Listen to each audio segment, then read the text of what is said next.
स्वागत है आप सभी का एबीसी एजुकेशन एकेडमी के ऑनलाइन डिजिटल प्लेटफॉर्म पर।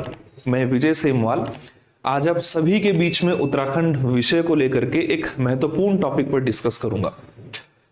फिलहाल उत्तराखंड ग्रुप सी हो यूकेपीएससी हो, उसमें उत्तराखंड का जो सेक्शन है वो काफी इंपॉर्टेंट रोल निभा रहा है और उसी को मद्देनजर रखते हुए मैं आपके बीच में उत्तराखंड के इतिहास से संबंधित एक विशेष टॉपिक को लेकर के यहाँ पर डिस्कस करने वाला हूं। तो ज्यादा समय न लेते हुए हम लोग आज जिस टॉपिक पर डिस्कस करेंगे वो आधारित रहेगा कुमाऊं परिषद से जुड़ा हुआ, और इस कुमाऊं परिषद से संबंधित कौन कौन से फैक्ट आपको एग्जाम पेपर को लेकर के ध्यान रखने हैं, उन सभी महत्वपूर्ण बिंदुओं पर हम लोग यहाँ डिस्कस करने वाले हैं। तो अगर मैं कुमाऊं परिषद की कहानी की बात करूं, क्योंकि कुमाऊं परिषद की भी अपनी एक रोचक कहानी है और इस टॉपिक से कई बार एग्जाम पेपर में आपसे प्रश्न पूछे भी जा चुके हैं। कुमाऊं परिषद उस दौर की कहानी को दर्शाता है जब उत्तराखंड के आधुनिक दौर में वो दौर चल रहा था जब यहाँ पर एक राजनीतिक संगठन हो या एक विशेष प्रकार का संगठन जिसकी मूलभूत यहाँ पर आवश्यकता महसूस होने लगी थी। उसी दौर की कहानी आपकी कुमाऊं परिषद से जुड़ी है। माना जाता है कि जो कुमाऊं परिषद है, ये कुमाऊं परिषद उत्तराखंड के क्षेत्र में कई प्रकार के अधिवेशनों के लिए काफी प्रसिद्ध हुआ। और अगर हम देखें कि कुमाऊं परिषद की स्थापना और इसके अधिवेशनों के संबंध में कौन कौन से पॉइंट्स आप लोगों को याद रखने होते हैं, तो उन्हीं बिंदुओं पर चर्चा कर लेते हैं। यदि हम शुरुआत करें इस कुमाऊं परिषद के सेक्शन की, तो कुमाऊं परिषद की सबसे पहली जो शुरुआत का कंसेप्ट यानी इसकी स्थापना को लेकर के जो पहली सुगबुहाट शुरू हो चुकी थी वो सन 1908 की कहानी थी। कहते हैं कि सन 1908 के दशक में कुमाऊं परिषद की स्थापना को लेकर के जो पहली बार विचार सामने रखने का काम किया वो अल्मोड़ा अखबार हुआ करता था। वही अल्मोड़ा अखबार जिसने सन 1871 के दौर से अपनी गतिविधियां करना शुरू किया, उसी अल्मोड़ा अखबार ने पहली बार अपनी एक विचारधारा प्रस्तुत की और वो 1908 में अल्मोड़ा अखबार के माध्यम से समाज के बीच में एक विचार रखा जाता है कि एक संगठन इस कुमाऊं और पर्वतीय भूभाग में जरूरत से ज्यादा उसकी आवश्यकता हो सकती है। या हम कहें कि अल्मोड़ा अखबार ही वो पहला कंसेप्ट था जिसने कि कुमाऊं परिषद को स्थापित करने की विचारधारा को जन्म दिया, जिसके परिणाम स्वरूप ही हम सन 1916 के समय काल में कुमाऊं परिषद स्थापित करते हैं। तो मैं कुछ चीजों को यहाँ पर कहानी के रूप में भी रखूंगा, लेकिन कहानी के साथ साथ हमें उन फैक्टों को भी याद करना होगा। तो शुरुआत उसी की हमने 1908 के समय से की। तो आपको पहला पॉइंट ये ध्यान रखना है कि जो 1908 का समय था, इस 1908 के समय में अल्मोड़ा अखबार नाम का जो समाचार पत्र था, इसी अल्मोड़ा अखबार ने पहली बार विचारधारा को जन्म दिया कि कोई एक संगठन इस क्षेत्र में होना चाहिए जो संगठन आगे चल करके उत्तराखंड और कुमाऊं की जो जनता है उस जनता की विचारधारा की लड़ाई लड़ सके। तो प्रश्न क्या बन सकता है? प्रश्न पूछा जा सकता है कि कुमाऊं परिषद की स्थापना का विचार पहली बार किसके माध्यम से सामने आया था? तो कुमाऊं परिषद की स्थापना का विचार अल्मोड़ा अखबार सबसे पहले रखता है और यह समय काल सन 1908 का रहा। दौर बीतता चला गया और इसी दौर के बीतने के साथ साथ हमें दूसरा जो पड़ाव इस कुमाऊं परिषद की स्थापना को लेकर के पॉइंट के रूप में याद रखना है, वो समय काल सन 1911 का रहा।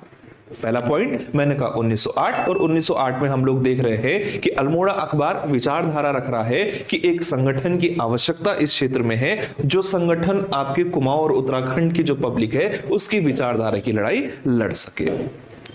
सन 1911 भी एक महत्वपूर्ण समय था और सन 1911 इसलिए इंपॉर्टेंट समय हुआ करता था या समय हुआ क्योंकि इस समय जो इलाहाबाद नाम का क्षेत्र है, इस इलाहाबाद नाम के क्षेत्र से एक विशेष प्रकार के समाचार पत्र का प्रकाशन हम लोगों को देखने को मिल जाता है।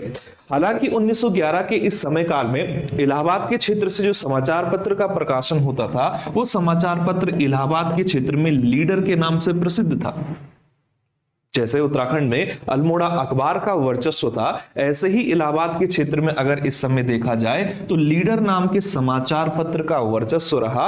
और इसी अल्मोड़ा अखबार की तर्ज पर लीडर 1911 में एक खबर का प्रकाशन करता है, और खबर थी कि भाई जो पर्वतीय क्षेत्र है, इस पर्वतीय क्षेत्र में एक पर्वतीय संगठन की आवश्यकता पड़ रही है, और उस पर्वतीय संगठन के द्वारा ही यहां के लोगों की जो जंगलात संबंधित लड़ाई है या बेगारी संबंधित लड़ाई है, वो लड़ाई लड़ी जा सकती है। यानी स्पष्ट है, अल्मोड़ा अखबार पहली विचारधारा रख रहा है, और दूसरी इस तरीके की विचारधारा इलाहाबाद से निकलने वाले समाचार पत्र लीडर के माध्यम से रखी गई है। ठीक, समय बीतने के साथ साथ अगर हम इस कुमाऊं परिषद की कहानी को समझने की कोशिश करें तो समय के साथ साथ हम लोग देखते हैं कि सन 1912 का समयकाल वो समयकाल रहा जब आपके उत्तराखंड के अल्मोड़ा में कांग्रेस की एक शाखा खोजी गई या स्थापित कर दी गई थी। 1912 के पश्चात हम समय के साथ साथ आगे बढ़े तो सन 1914 के समयकाल में उत्तराखंड के कुमाऊं के क्षेत्र में हमने होम रूल लीग शाखा खोल दी थी।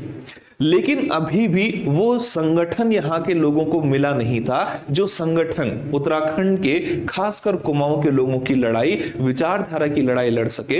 इसी क्रम में हम लोगों को मिला कि सन 1916 वो टर्निंग पॉइंट समय था जिस 1916 के समय काल में हम उस परिषद की स्थापना कर देते हैं जिस परिषद को हम कुमाऊं परिषद कह करके पुकारते हैं। तो ध्यान रखना, आपका जो तीसरा महत्वपूर्ण पॉइंट याद करने वाला रहेगा वो कुमाऊं परिषद की स्थापना जिस समय काल में हुई, वो टाइम पीरियड आपका 1916 का है।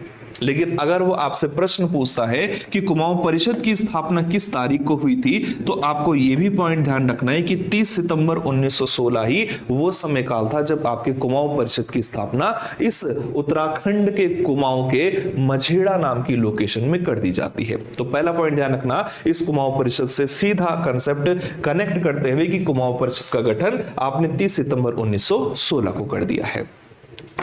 अब कुमाऊं परिषद तो बन चुका था, लेकिन कुमाऊं परिषद को बनाने का उद्देश्य क्या था? उद्देश्य सिंपल था कि भाई हमारे कुमाऊं के क्षेत्रों में कई प्रकार की क्षेत्रीय जन समस्याएं उभर करके आ रही थी, जिसमें जंगलात की समस्या महत्वपूर्ण, और जंगलात के साथ साथ आपकी बेगारी जैसी जो समस्या थी ये काफी बड़े स्तर पर यहां पर फैली हुई। अब चूंकि इस समय भारत के क्षेत्र में जो सबसे इंपॉर्टेंट दल अंग्रेजों के विरुद्ध लड़ाई लड़ने का काम कर रहा था वो भारतीय राष्ट्रीय कांग्रेस था, और भारतीय राष्ट्रीय कांग्रेस की विशेषता ये थी कि ये हर साल भारत के अलग अलग क्षेत्रों में, अलग अलग राज्यों में जाकर के अपने अधिवेशनों को आयोजित करती थी, और उन्हीं अधिवेशनों में कुछ विशेष टारगेटों को लेकर के भारतीय राष्ट्रीय कांग्रेस अपनी भविष्य की कुछ तैयारियां, जो कि अंग्रेजों के खिलाफ लड़ाई के रूप में लड़ी जाएगी, उस प्रकार के कंसेप्ट को इंप्लीमेंट करती थी। बिल्कुल उसी तर्ज पर जैसे कि भारतीय राष्ट्रीय कांग्रेस कार्य करती थी, उसी तर्ज पर आपकी कुमाऊं परिषद ने भी विचार किया कि कांग्रेस के तर्ज पर ही हमें उत्तराखंड के क्षेत्र में अलग अलग लोकेशनों में विशेष प्रकार के अधिवेशनों का आयोजन करना होगा। और आगे चल करके हमको इतिहास में जानकारी मिली कि कुमाऊं परिषद ने हर साल लगभग हर साल अलग अलग क्षेत्रों में जाकर के अधिवेशन संपन्न किए, जिन अधिवेशनों की टोटल संख्या आपको ध्यान रखनी है कुल मिलाकर के 6 रही। तो पहला पॉइंट आपने 30 सितंबर 1916 का समय याद रखना है जब कुमाऊं परिषद का गठन हुआ, और दूसरा पॉइंट मैंने कहा कि इसके गठन के फलस्वरूप अपने अधिवेशन जो इन्होंने टोटल मिलाकर के आयोजित करे थे उनकी संख्या आपकी 6 रही। अब हमारा टारगेट रहेगा कि ये 6 अधिवेशन कब कब हुए, किस किस लोकेशनों में इनके अधिवेशनों को बुलाया गया, अधिवेशनों की अध्यक्षता किस किस व्यक्ति के द्वारा हुई, और किसी अगर अधिवेशन में महत्वपूर्ण घटना घटी तो उन महत्वपूर्ण घटनाओं को भी ध्यान रखना है। स्टार्ट करते हैं इस कुमाऊं परिषद के कुछ विशेष प्रकार के अधिवेशन। अगर हम इस कुमाऊं परिषद के अधिवेशनों की कहानी को समझने की कोशिश करें तो कुमाऊं परिषद की कहानी में कुमाऊं परिषद के अधिवेशनों की कहानी में हमको जो टोटल अधिवेशनों का कंसेप्ट मिलता है, उन अधिवेशनों में पहला अधिवेशन उत्तराखंड के कुमाऊं में स्थित अल्मोड़ा से कहानी शुरू हुई। माना जाता है कि कुमाऊं परिषद का जो पहला अधिवेशन का आयोजन हुआ था वो आयोजन सन 1917 के समय काल में हुआ। ध्यान रखना, स्थापना इस परिषद की 1916 का समय था, लेकिन अधिवेशन इस प्रकार की परिषद का जिस वर्ष आपने आयोजित करा वो समय काल सन 1917 का रहा। अब लोकेशन मैं आपको ऑलरेडी बता चुका हूं कि 1917 का जो अधिवेशन हुआ, इस अधिवेशन की स्थिति अल्मोड़ा के क्षेत्र की थी, जिस अधिवेशन में हमको जयदत्त जोशी नाम के एक व्यक्ति के कंसेप्ट को याद रखना है। जयदत्त जोशी इसलिए इंपॉर्टेंट क्योंकि इन्होंने कुमाऊं परिषद के पहले अधिवेशन की अध्यक्षता करी। जब अधिवेशन बुलाया गया तो कुमाऊं के लोगों ने इसमें शामिल होने की बड़ी दिलचस्प इच्छा जाहिर की। सैकड़ों की संख्या में कुमाऊं के लोग इस अधिवेशन में पहुंचे, और जो सैकड़ों की संख्या में लोग इस अधिवेशन में शामिल हुए, उसके फलस्वरूप रिजल्ट ये देखने को मिला कि जितनी भी संख्या में यहां पर लोग थे, उन लोगों में दो विचारधाराएं यहां पर प्रमुख रूप से कार्य कर रही थी। उनमें एक विचारधारा थी जो ब्रिटिश सरकार से अनुनय विनय के माध्यम से अपने जो कार्य थे उन कार्यों को संपन्न करवाने में एक तरीके की रुचि रखते थे, और दूसरी उस विचारधारा के लोग थे जिस विचारधारा के लोग आपके बाल गंगाधर तिलक से प्रभावित थे। यानी इनका स्पष्ट कहना था कि इन फ्यूचर हम ब्रिटिश सरकार से जो लड़ाई लड़ेंगे वो अनुनय विनय के आधार पर नहीं होगी, बल्कि तिलक की सोच के आधार पर, यानी गरम दल वाली रणनीति को अपना करके लड़ी जाएगी। तो सिंपल आपने यहां पर जो मेन फैक्ट याद रखने हैं, उसमें 1917 का पहला अधिवेशन याद रखा जाएगा। अल्मोड़ा के क्षेत्र में पहला अधिवेशन हुआ, जयदत्त जोशी यहां पर अध्यक्षता करने का काम करते हैं, और इस समय जो आपकी जितनी भी सैकड़ों की संख्या में लोग शामिल हुए, उनमें दो प्रकार की विचारधारा के लोगों को प्रभुत्व देखने को मिल जाता है। तो ये पहला अधिवेशन, जिस अधिवेशन की स्थिति मैंने कहा अल्मोड़ा के क्षेत्रों में संपन्न हुई थी। सन 1917 के पश्चात इस कुमाऊं परिषद का दूसरा जो अधिवेशन आयोजित किया गया था, उस अधिवेशन की स्थिति अगर हम देखें तो नैनीताल जिले में एक लोकेशन है, जिस लोकेशन को हम लोग हल्द्वानी के नाम से पुकारते हैं। यानी 1917 के पश्चात जो इसका दूसरा अधिवेशन आयोजित हुआ, उसका समय काल 1918 रहा, और 1918 में जिस लोकेशन पर यह आयोजित किया गया था वो जगह आपको हल्द्वानी के रूप में ध्यान रखनी है। क्लियर? अब जब 1918 में हल्द्वानी की लोकेशन में इस प्रकार के अधिवेशन को आयोजित किया गया, तो यहां पर अधिवेशन की अध्यक्षता का जो कंसेप्ट था वो हमने जिस व्यक्ति को सौंपा, वो कैरेक्टर इतिहास में तारादत्त गैरोला के नाम से प्रसिद्ध हुए। यानी कुमाऊं परिषद के दूसरे अधिवेशन की अध्यक्षता करने वाले कैरेक्टर तारादत्त गैरोला बने। दूसरा अधिवेशन 1918 के दौर को दर्शा रहा था, और 1918 के दौर में आपके उत्तराखंड के क्षेत्र में कुली बेगारी जैसी कुप्रथाओं का संचालन बड़े रूप में होता था। जंगलात से संबंधित जो गतिविधियां थी उन बिंदुओं पर विशेष रूप से चर्चा हुई। लेकिन यहां से आपको केवल और केवल दो ही फैक्ट याद रखने हैं, एक 1918 हल्द्वानी की स्थिति, और दूसरा पॉइंट इसकी अध्यक्षता करने वाले व्यक्ति तारादत्त गैरोला बने। तो पहला अधिवेशन 17 में, दूसरा अधिवेशन 18 में। पहले अधिवेशन की अध्यक्षता जयदत्त जोशी कर चुके हैं, और दूसरे अधिवेशन की अध्यक्षता करने वाले कैरेक्टर तारादत्त गैरोला बने। समय धीरे धीरे बीतता चला गया, और उत्तराखंड के इस कुमाऊं परिषद के अगर मैं तीसरे अधिवेशन की बात करूं, तो तीसरे अधिवेशन की स्थिति उत्तराखंड के गढ़वाल के क्षेत्र को चुना गया, और गढ़वाल के क्षेत्र में एक जगह जिसको कि वर्तमान समय में हम कोटद्वार के नाम से पुकारते हैं, इस कोटद्वार में तीसरा अधिवेशन कुमाऊं परिषद का आयोजित हुआ था। एकमात्र ऐसा लोकेशन गढ़वाल का जहां पर कुमाऊं परिषद का अधिवेशन आयोजित किया गया था। इसके अतिरिक्त जितने भी अधिवेशन आपके कुमाऊं परिषद के हुए, वो सारे के सारे कुमाऊं की स्थिति को दर्शा रहे थे। तो इंपॉर्टेंट पॉइंट यही बन जाता है कि गढ़वाल के क्षेत्र में आयोजित होने वाला कुमाऊं परिषद का एकमात्र अधिवेशन कौन सा रहा, तो वो अधिवेशन आपका तीसरे क्रम का था। और तीसरे क्रम के अधिवेशन का अगर समय देखा जाए तो इसका समय सन 1919 का था।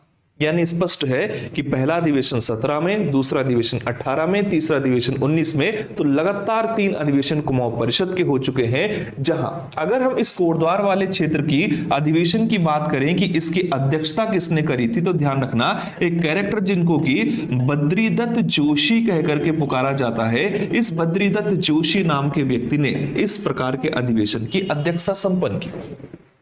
इंपॉर्टेंट अधिवेशन रहा, और इंपॉर्टेंट अधिवेशन इसलिए रहा क्योंकि इस अधिवेशन में न सिर्फ गढ़वाल कुमाऊं के हिंदू भाइयों ने सहयोग करने का काम किया, बल्कि इस अधिवेशन की विशेषता यह भी थी कि यहां पर हिंदुओं के अतिरिक्त मुस्लिमों का समर्थन भी आपके इस अधिवेशन को प्राप्त हो चुका था।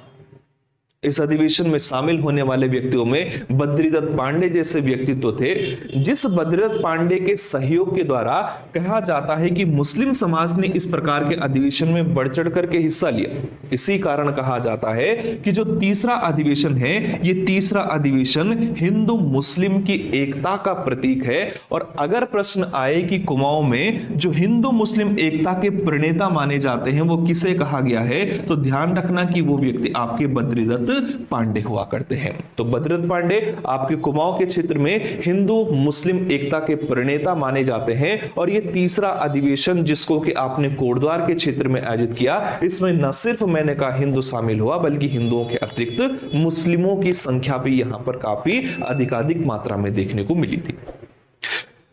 तीसरे अधिवेशन की उपलब्धता या महत्वपूर्ण बात यह भी रही कि इस अधिवेशन में दो प्रकार के प्रस्तावों पर काफी जोरों शोरों से चर्चा हुई।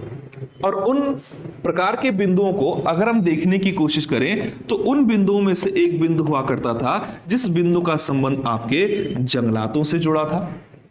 और जंगलातों के अतिरिक्त अगर हम देखें तो इस अधिवेशन में जो कुली बेगारी संबंधित समस्या थी, उस कुली बेगारी संबंधित समस्या खास करके कि जो कुली उतार संबंधित घटनाएं उत्तराखंड में घटी गई थी या संपन्न हो रही थी, उस बिंदु को लेकर के भी यहां पर काफी चर्चा चली।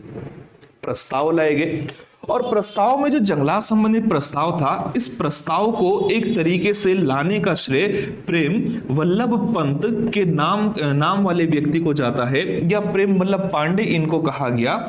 इस व्यक्ति के माध्यम से क्या किया गया कि जो जंगलात संबंधित प्रस्ताव है, इस प्रस्ताव को पारित करने के लिए महत्वपूर्ण कार्य संपन्न किए जाते हैं। दूसरा, अगर हम बेगारी की बात करें या कुली उतार संबंधित प्रोसेस की बात करें, तो कुली उतार संबंधित जो आपकी एक तरीके का प्रस्ताव था, इसे पारित करने में जिस व्यक्ति को मथुरा प्रसाद नैथानी कहते हैं, इस मथुरा प्रसाद नैथानी नाम के व्यक्ति के द्वारा महत्वपूर्ण कार्य को अंजाम दिया गया। तो ध्यान रखना, तीसरा अधिवेशन महत्वपूर्ण इसलिए है क्योंकि ये एकमात्र अधिवेशन था जो गढ़वाल की लोकेशन में आयोजित हुआ। 1919 का समय, बद्रीदत्त जोशी इसकी अध्यक्षता कर रहे हैं। हिंदुओं के साथ साथ मुस्लिमों की भी जनसंख्या इसमें काफी बढ़ चढ़ करके आई। इस प्रकार के क्षेत्र में या इस प्रकार के अधिवेशन में बद्रीदत्त पांडे का काफी महत्वपूर्ण रोल देखा जाता है, जिनको कुमाऊं में हिंदू मुस्लिम एकता का प्रणेता माना गया। जंगलात संबंधी प्रस्ताव प्रेम वल्लभ पांडे के एक तरीके हित में जाता है, और उतार या कुली बेगार या कुली उतार संबंधी जो प्रस्ताव है, इस प्रस्ताव को प्रस्तावित एक तरीके से करने में मथुरा प्रसाद नैथानी का रोल अहम है। दौर बीतता चला गया और इसी क्रम में हम जब इस कुमाऊं परिषद के अन्य अधिवेशनों को देखने का काम करते हैं, जिसमें चौथा अधिवेशन इंपॉर्टेंट, पांचवा अधिवेशन इंपॉर्टेंट और साथ ही साथ छठवां परिषद का अधिवेशन महत्वपूर्ण देखा गया। अगर मैं चौथे अधिवेशन की बात करूं तो चौथे अधिवेशन का समय सन 1920 की स्थिति को दर्शाता है, जबकि पांचवा अधिवेशन आपकी कुमाऊं परिषद का 1923 के समय काल में आयोजित हुआ। और इसी तरीके से कुमाऊं परिषद का जो अंतिम अधिवेशन था, उस अंतिम अधिवेशन का समय 1926 रहा। क्या क्या कंसेप्ट यहां से याद रखने लायक हैं? तो जब 1920 के अधिवेशन का आयोजन हुआ था, तो इस अधिवेशन के आयोजन की जो स्थिति थी, वो स्थिति आपकी काशीपुर की रही। और काशीपुर के क्षेत्र में अधिवेशन की अध्यक्षता करने वाले जो व्यक्ति थे, वो व्यक्ति आपके हरगोविंद पंत बने। यानी जो आपका चौथा अधिवेशन इस परिषद का हुआ, लोकेशन उसकी काशीपुर है और अध्यक्षता करने वाले कैरेक्टर हरगोविंद पंत है। विशेष रूप से जब आपने 1920 का अधिवेशन आयोजित किया था, तो इसी दौर में आगे चल करके भारतीय राष्ट्रीय कांग्रेस के नागपुर अधिवेशन पर भी यहां पर चर्चा हुई कि आने वाले समय में नागपुर के क्षेत्र में कांग्रेस का अधिवेशन होना है। और उस अधिवेशन में बद्रीदत्त पांडे के नेतृत्व में एक दल गांधी जी को मिलने नागपुर के क्षेत्र में जाएगा और वहां जाकर गांधी जी से अवगत कराया जाएगा कि किस तरीके से कुमाऊं में कुली बेगार और जंगलात संबंधी जो समस्याएं हैं, वो समस्याएं उत्तराखंड के क्षेत्रों में फैली हुई है। इस प्रोसेस को इंप्लीमेंट किया गया और कुमाऊं के क्षेत्र से बद्रीदत्त पांडे के नेतृत्व में 1920 में ही एक दल गांधी जी से मुलाकात करने नागपुर पहुंचा। न सिर्फ गांधी जी से मुलाकात हुई बल्कि इस दौरान स्वामी सत्यदेव से भी मुलाकात की गई और उद्देश्य ये था कि कुमाऊं की जन समस्या को राष्ट्रीय आंदोलनकारियों के सामने रखा जाए और आने वाले समय में कुमाऊं के लोगों का जो प्लान था वो बागेश्वर में खास करके कुली बेगार की समस्या को समाप्त करना था। उसी समस्या को लेकर के वो आपके नागपुर पहुंचे, गांधी जी को अवगत कराया और ये भी उद्देश्य था कि किसी न किसी तरीके से गांधी जी और अन्य प्रकार के जो नेशनल लेवल के क्रांतिकारी थे उनको किसी न किसी तरीके से कुमाऊं आने का निमंत्रण दिया जा सके। हालांकि ऐसा संभव नहीं हो सका, लेकिन फिर भी आपके बद्रीदत्त पांडे के नेतृत्व में दल पहुंचा और फिर इसी कहानी को जोड़ते हुए बद्रीदत्त पांडे अपनी इसी दौरान की मुलाकात जब उन्होंने जिस व्यक्ति को हम सरदार वल्लभ भाई पटेल कहते हैं, तिलक कहते हैं, तिलक से जब उन्होंने चौथी मुलाकात की तो तिलक की चौथी मुलाकात जो उनके साथ हुई उसी को उन्होंने अपनी चारधाम यात्रा के समान बताया था। फिलहाल हम अपने टॉपिक पर आते हैं। तो मैंने कहा 1920 काशीपुर का अधिवेशन, हरगोविंद पंत इसकी अध्यक्षता करने का कार्य करते हैं। कुमाऊं परिषद के अगर मैं 5वें अधिवेशन की बात करूं तो 5वें अधिवेशन का समय सन 1923 का रहा और 1923 के समय का जो अधिवेशन की लोकेशन थी वो लोकेशन आपकी टनकपुर की, और टनकपुर आप सभी को मालूम है चंपावत की स्थिति को दर्शाता है। और टनकपुर के अधिवेशन में जिसने यहां पर अध्यक्षता करने का काम किया वो कैरेक्टर आपके कुमाऊं केसरी यानी बद्रीदत्त पांडे बने। तो सिंपल पोर्शन को लेकर के इसको याद रखना कि 5वां अधिवेशन टनकपुर चंपावत में संपन्न हुआ, बद्रीदत्त पांडे इसके अध्यक्षता करने की भूमिका निभाते हैं और इसी क्रम में सन 1926 का अधिवेशन इस परिषद ने आगे चलकर के बुलाया। 1926 का जो अधिवेशन रहा, इस अधिवेशन की स्थिति अगर हम देखें तो फिर से ये लोग अल्मोड़ा के क्षेत्र में एंट्री करते हैं और अल्मोड़ा के क्षेत्र में भी एक जगह पड़ती है जिसको हम गनिया दौली कहकर के पुकारते हैं, जो कि रानीखेत के क्षेत्र के निकट स्थित है। गनियादौली रानीखेत अल्मोड़ा में कुमाऊं परिषद का अंतिम अधिवेशन आयोजित किया गया और इस अधिवेशन की अगर अध्यक्षता की बात करें तो बैरिस्टर मुकंदी लाल के द्वारा यह अधिवेशन की अध्यक्षता संपन्न हुई। और ये वही वर्ष था 1926 का जब ये घोषणा की जाती है कि जो कुमाऊं परिषद है इस परिषद का विलय भारतीय राष्ट्रीय कांग्रेस में कर दिया जाए। यानी स्पष्ट है हमने अभी तक जो पॉइंट फैक्चुअल रूप में देखे उसका एक सारांश यहां पर बना लेते हैं। मैंने कहा कि पहला जो विचार इस प्रकार की परिषद को बनाने का सामने आया वो विचार 1908 में अल्मोड़ा अखबार द्वारा रखा गया। 1911 के समय काल में इलाहाबाद से निकलने वाले लीडर नाम के समाचार पत्र ने भी कुछ इसी तरीके की बात को सामने रखा कि पर्वतीय संगठन की आवश्यकता इस क्षेत्र को है। समय के साथ साथ हमने देखा 1916 में कुमाऊं परिषद का गठन हुआ। कुमाऊं परिषद ने अपने जो अधिवेशन शुरू किए उसमें पहला अधिवेशन 1917 को चलाया गया था।